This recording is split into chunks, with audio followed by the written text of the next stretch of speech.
Jesús, porque se posponían las citas, no hay medicamentos, el sector salud quedó absolutamente rebasado. ¿De quién es la responsabilidad, Jesús? Mira, yo creo que habrá que hacer un recuento, porque también aquí hay que señalar de manera clara que entre las diversas entidades hay enormes diferencias en términos de los sistemas estatales de salud. Hay sistemas estatales que funcionan muy bien, te pongo un ejemplo, el de Querétaro, el de Guanajuato, pero hay sistemas estatales que funcionan muy mal, y aquí pues hay que señalarlo de manera clara, ¿no? Entonces, creo que aquí hay una serie de diferencias muy importantes en términos de lo que ha sido el manejo de la pandemia. Desafortunadamente esta pandemia, como tú bien dices, ha generado mucho dolor en los mexicanos por la pérdida de un familiar, de un ser querido, y más allá de dedicarnos a contar cifras o a dar cifras, lo importante es que entendamos y seamos empáticos que detrás de cada una de estas vidas había un padre, un hermano, una madre, un tío, un familiar, alguna pareja, que al final fue afectada por el virus y que desafortunadamente perdió la vida, ¿no? Sí, es claro que en México ha sido de los países con mayor afectación, y por eso creo que ahora lo que tenemos que reflexionar es sobre la importancia que tiene el que se completen los esquemas de vacuna. Si bien hay datos que señalan que podríamos estar ante la posibilidad de que se convierta en una enfermedad endémica, es decir, que sea una enfermedad que tengamos que acostumbrarnos a vivir con ella, también es claro y se ha demostrado que la vacunación es lo que permite hoy, sin lugar a dudas, el poder detener y tener menos hospitalizaciones y menos defunciones. Variantes van a seguir surgiendo, lo más importante es que entendamos que tenemos que estar preparados y que esta pandemia al final nos tiene que enseñar cómo fortalecer nuestro Sistema Nacional de Salud, sí, hacia dónde tenemos que ir en este sentido. Yo te diría, las enfermedades respiratorias es importante que tengan un papel preponderante y que se genere toda una estrategia alrededor de esta para poder generar y establecer una nueva normalidad en términos de nuestro país, sí, ¿no? Jesús, verdaderamente nos hemos dado cuenta, la pandemia ha contribuido a revelar la gran deficiencia que tenemos del sistema de salud, pero digamos, así estábamos, porque también lo del desabasto de medicamentos, eso no fue por culpa de la pandemia, Jesús. No, bueno, ahí hay un tema respecto a los procesos de compras y adquisición de los insumos y los medicamentos necesarios. Si bien es cierto que no había abastos completos, también es cierto que no se encontraba en una situación de desabasto como hoy vemos en algunas entidades, sobre todo, ¿no? Sí. Por eso te señalaba que hay entidades que han establecido sus propios sistemas para la compra de insumos y medicamentos, y que hoy desafortunadamente con toda esta parte de la creación del INSABI, pues es claro que ha habido pues un proceso largo en la adquisición de biológicos, de insumos, de vacunas, que adicionalmente la pandemia también, queramos o no, pues tuvo que ver, ¿no? Porque muchas de las líneas de producción, por ejemplo, de vacunas se fueron totalmente a COVID, y entonces eso también te genera que haya desabasto de cierta manera en el contexto internacional, y por ende pues en una situación de menos producción, pues también hay menos posibilidad de adquirir de manera oportuna estos biológicos, ¿no? Le damos la bienvenida también al diputado federal del Partido de Acción Nacional, Héctor Jaime. ¿Qué tal, Héctor? ¿Cómo estás? Muy bien, contento y agradecido. Saludo a tu auditorio, a Felipe, que nos acompaña hoy. Muchísimas gracias, Héctor. Estamos hablando de la crisis en la que nos encontramos en el sector salud del país. Refleja el exceso de mortalidad, la manera de que el COVID influyó indirectamente en la muerte de muchos mexicanos que no fueron atendidos porque estaban concentrados en el COVID o porque empezó a haber déficit de médicos porque murieron por la enfermedad o porque no había medicamentos y la gente tenía que ir al sector salud, al sector privado, a las farmacias y no encontraban los medicamentos. ¿Esto se va a mejorar, Héctor? ¿Va a haber una mejoría después de esta lección que nos está dando esta enfermedad? Mira, sin duda que parecía ser que no hemos aprendido las lecciones. Con pena, te puedo decir que muchas de las muertes, miles de muertes, fueron debido a la mala planeación del gobierno federal. Y este mecanismo que mencionaba ahorita Felipe, de cómo desde el nivel central puedes articular perfectamente con aquellas entidades federativas que no tienen la experiencia para manejar una situación así, o no tienen equipamiento, no tienen infraestructura, pero por el otro lado también, pues que esa falta de rectoría es quizá todavía hoy el principal freno que tenemos en el tema de evitar una mayor mortalidad.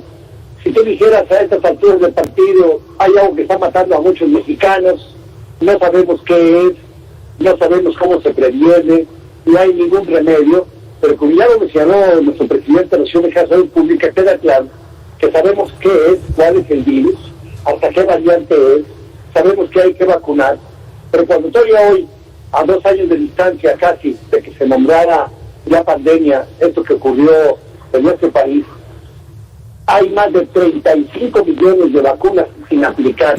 Se están aplicando a un ritmo de tortuga, no utilizando el sistema de vacunación, no hay dinero extra ni adicional para el manejo de recursos humanos en todo el país, no están llegando la proveeduría como se compete, y ahí yo pondría un elemento adicional a lo que decía Felipe. Si bien es cierto, podríamos poner que hubo dificultades de proveeduría, yo también puedo decir que de esas dificultades fueron inferiores al 10%, porque había el mecanismo para poderlo comprar, y también esa ineficacia del gobierno federal en todas instancias inició desde el 2018, cuando cambió la ley orgánica, y por ejemplo la compra de medicamentos, la compra de insumos, la compra de material de curación, se fue a una oficina sin experiencia, quitando toda el aprendizaje que tenía en México. ¿Ves? Entonces yo no creo que hayamos aprendido la lección, seguimos con graves errores en la compra de abasto, en la compra de equipamiento, seguimos con graves errores en el número de pruebas, estamos ya con las manos sueltas de, pues, inféctese quien sea, diciendo que Omicron es menos leve. Bueno, pues si fuera tan leve no hubiera tantos muertos todo el día de hoy. Claro. Y eso sí no es culpa de la pandemia, esta falla en la adquisición de medicamentos. Decías algo, 35 millones de vacunas no se han aplicado. Ayer, en diciembre, llegamos a tener 50 millones en el almacén. Pero ¿y esas ya se echaron a perder o qué pasa, Héctor? Bueno, las vacunas en promedio, cuando estas llegan, tienen un promedio de vida, dicen ellos, los jugadores, alrededor de 6 meses. A este ritmo, en el que va de enero, se aplicaron vacunas en promedio a 400,000 por día.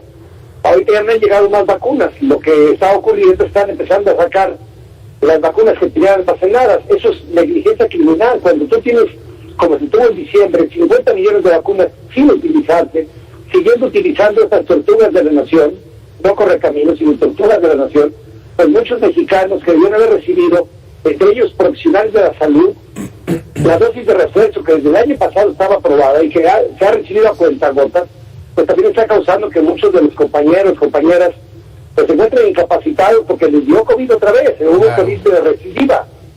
Y mira, un hecho adicional de negligencia que me gustaría conocer la opinión de Felipe. Recién se acaban de publicar el nuevo modelo de semáforo. ¿Ves? Aquí cambiamos de semáforo como cambiar de vestido entre los bailes. Entonces este nuevo semáforo le quitó puntos al nivel de contagio, que es altísimo, y le quitó puntos al nivel de hospitalización. Entonces ahorita la idea del gobierno federal es manifestar, como quiere el presidente, que todo está muy bien en México, cuando en realidad volvieron a cambiar los indicadores. Si ahorita aplicaran los indicadores que se habían utilizado, estaríamos con un país en color totalmente diferente. Jesús, pudiéramos saber en estos momentos cuáles fueron los padecimientos que más sufrieron en esta pandemia. Enfermedades de cáncer, ya vemos también que no hay medicinas para los niños, pero también para los adultos. ¿Cuáles fueron los padecimientos que más sufrieron en los últimos 2 años en el país?